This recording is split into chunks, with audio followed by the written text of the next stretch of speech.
Fala pessoal, nesse vídeo a gente vai definir limites de funções vetoriais de uma variável real. Então, seja alfa definida em um conjunto A da reta R e nos levando a vetores do Rn. Tá? O que significa isso? O A vai ser o nosso domínio, tá bom?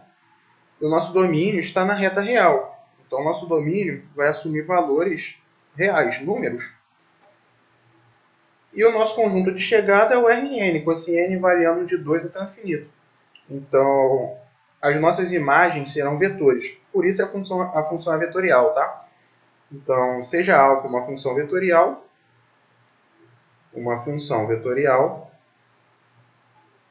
E vamos definir também, vamos pegar um valor desse domínio, digamos T0. Então, seja T0 pertencente a A, que é o domínio de parametrização.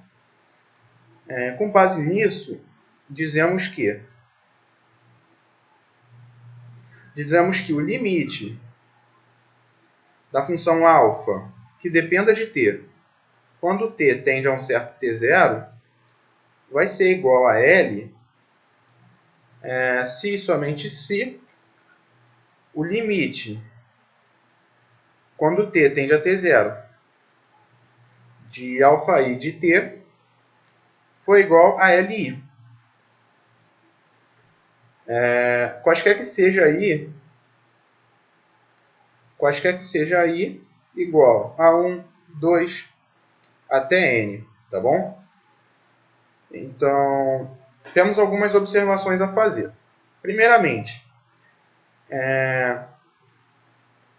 então vamos botar aqui algumas observações. Observação 1. O que significa alfa i de t? Alfa i de t são as nossas funções coordenadas, tá? Então, são funções coordenadas.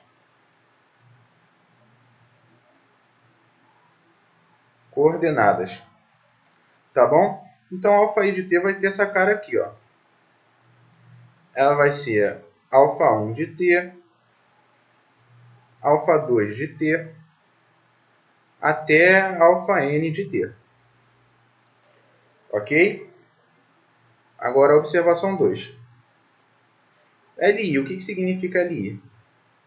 Li vai ser um vetor, certinho? Li vai ser um vetor. Mas que vetor? Vai ser o vetor L1, L2, até o Ln. Ok? Então, olha só. O que essa definição está dizendo para a gente?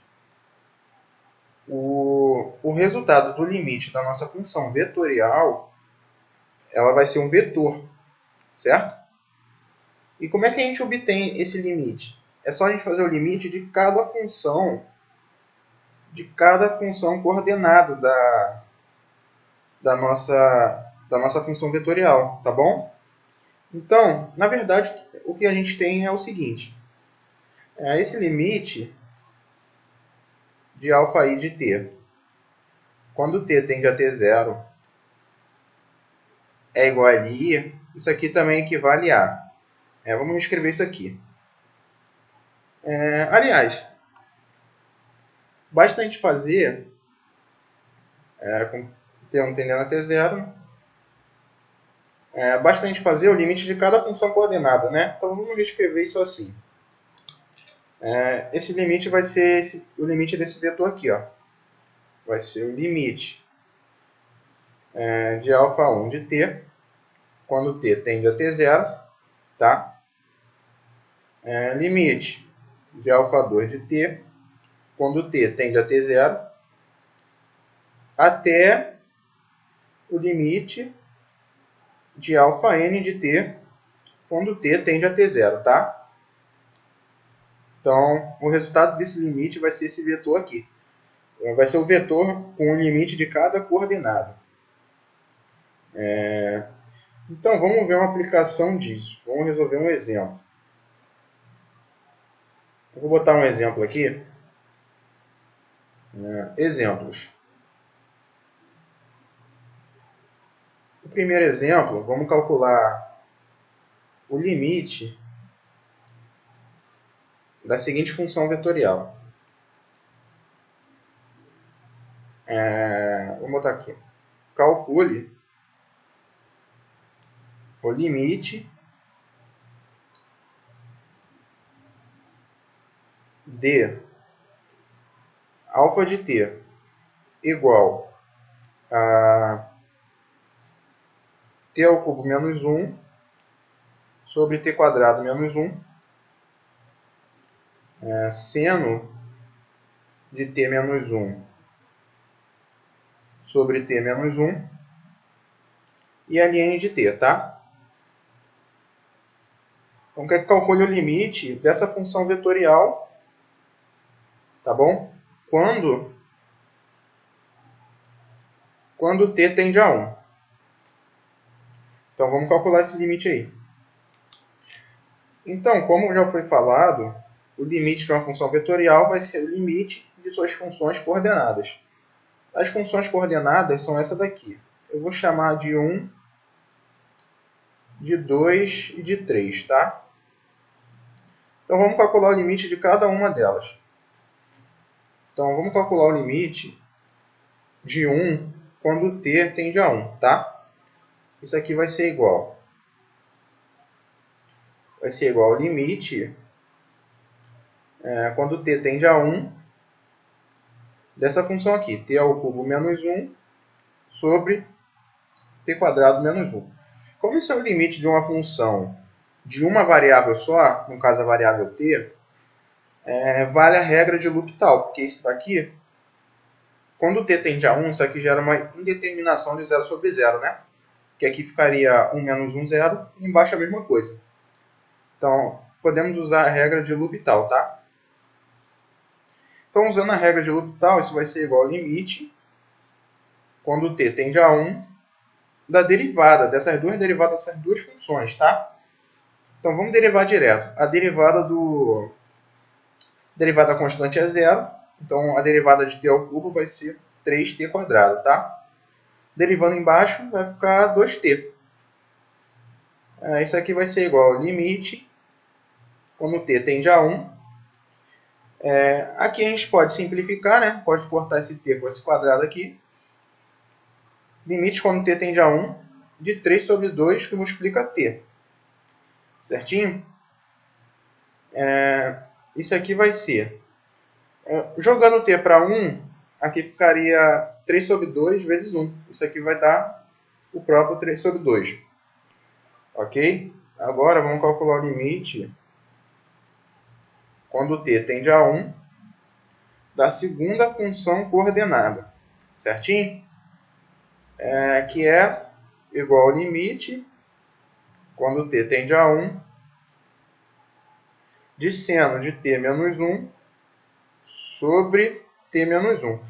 Como essa função é de uma variável só, isso aqui é o limite fundamental trigonométrico.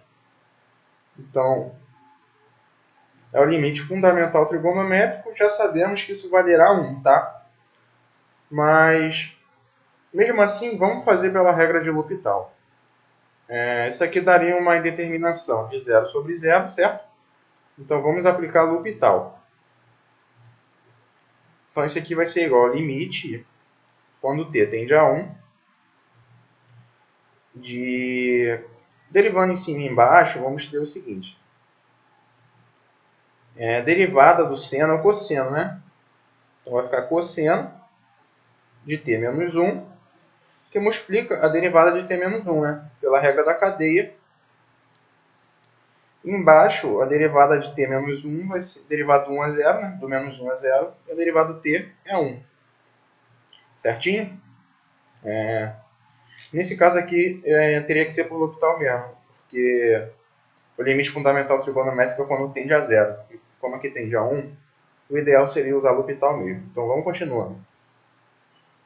Isso aqui vai ficar o limite. Isso aqui vai ser igual ao limite quando t tende a 1. Vamos derivar essa parte aqui. A derivada de t menos 1, a derivada de menos 1 vai dar 0. A derivada de t é 1. Então vai ficar apenas o cosseno de t menos 1. Tá? E quando eu mandar t para 1, eu vou ter cosseno de zero. Certinho? E cosseno de zero vai ser 1. Tá bom? Agora falta só o último limite, que era o limite de ln, né? Limite de ln de t, quando t tende a 1. Então, o limite de ln de t, quando t tende a 1, vai ficar o ln de 1, certinho? E ln de 1 é 0, tá? Então, que vetor que eu posso montar com isso aí? A gente monta o vetor 3 sobre 2, 1 e 0, certo? Então, dizemos o quê? Podemos afirmar que o limite de α de t, quando t tende a 1, vai ser o vetor, a primeira coordenada que a gente calculou, 3 sobre 2, né? Na verdade, o limite dessa coordenada, 1 e 0, tá? Esse limite vale esse vetor aqui. Então, vamos resolver mais um exemplozinho para fechar. Então, nosso segundo exemplo será esse aqui, né? Mesmo esquema, calcular o limite das funções coordenadas, tá? Então, sendo as nossas funções coordenadas x de t, né? X de t é a primeira função coordenada, que é 1 menos cosseno t sobre t quadrado. E y de t é a nossa segunda função coordenada, que é 1 menos cosseno t sobre t.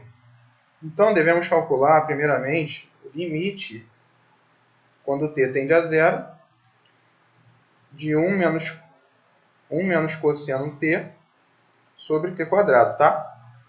Isso aqui daria indeterminação 0 sobre 0. Então, devemos aplicar a regra de L'Hopital, né? Podemos aplicar a regra de L'Hopital aqui porque é uma função de uma variável só. Então, pela regra de L'Hopital, devemos derivar o numerador e o denominador. Então, isso aqui vai ser o limite, quando t tende a zero. A derivada do 1 é zero, né? Derivada de menos cosseno t, como é que vai ficar? Vai ficar menos. A derivada do cosseno é menos seno, né? Então, vai ficar menos seno t. Ok? E embaixo vai ficar a derivada do t ao quadrado, que é a 2t. Então, isso aqui vai ficar limite, quando t tende a zero, de seno t sobre 2t. A gente pode até escrever assim, ó. Pode tirar esse 1 sobre 2 que está aqui na frente multiplicando, pode tirar ele, já que é uma constante. Vamos botar ele na frente, 1 sobre 2, que multiplica o limite de seno t sobre t, tá bom? E o t tendendo a zero. E o limite de seno t sobre t é o limite fundamental trigonométrico, né? Porque agora sim, t está tendendo a zero. Então esse limite vale 1. Então agora sim a gente pode afirmar que esse limite vale 1, certo? Porque está tendendo a zero, né? Então fica 1 sobre 2 vezes 1, que é 1 sobre 2, tá? Agora precisamos calcular o do outro, né? O limite do outro.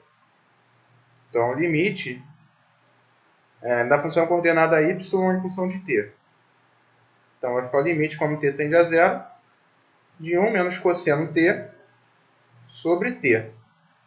Isso aqui também daria 0 sobre 0, então também vamos usar L'Hopital de novo. Então vamos derivar em cima, né? 1 menos cosseno t. Só que 1 menos cosseno t a gente derivou aqui em cima.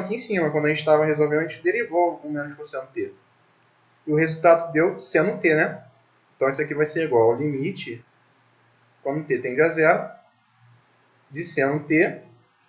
E aqui embaixo a derivada do t é 1. Então isso aqui vai ser o limite, quando t tende a zero, de seno t, que vai ser o seno de zero. E o seno de zero é zero.